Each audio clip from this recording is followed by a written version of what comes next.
La ville de San Francisco est divisée en plusieurs quartiers qui sont très diversifiés.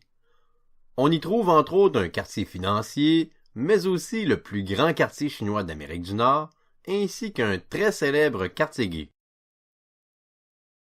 Cependant, en cas de séisme, c'est toute la région de San Francisco qui est susceptible d'être touchée par la catastrophe.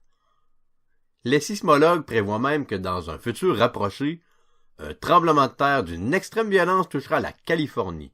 On l'appelle le Big One. Les citoyens de San Francisco doivent alors composer avec le risque constant qu'un tremblement de terre survienne. Puisque ce risque est inévitable, les autorités ont dû mettre en place différents moyens pour protéger la population. Un de ces moyens, c'est la mise en place de normes pour que les constructions soient parasismiques, c'est-à-dire qu'elles soient plus résistantes aux tremblements de terre.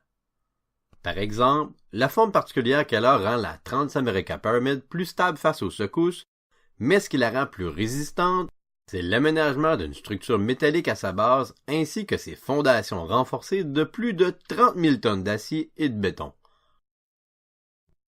Quant au Golden Gate Bridge, bien qu'il ait résisté par le passé à un important séisme grâce aux normes parasismiques, il faut continuellement procéder à des travaux de réfection afin de le maintenir en bon état et qu'il soit en mesure de résister à un séisme majeur.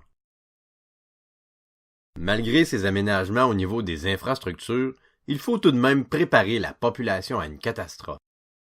Pour parer à toute éventualité, des mesures de sécurité ont été mises en place par les autorités.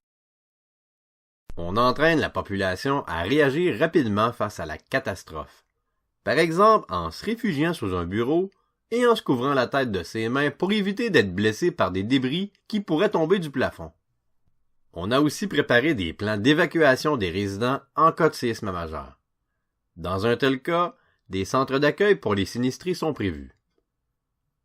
Dans les écoles, le personnel enseignant a reçu des cours de secourisme pour assister les blessés éventuels suite à une catastrophe. Les classes, quant à elles, sont équipées du matériel nécessaire pour survivre quelque temps après le séisme.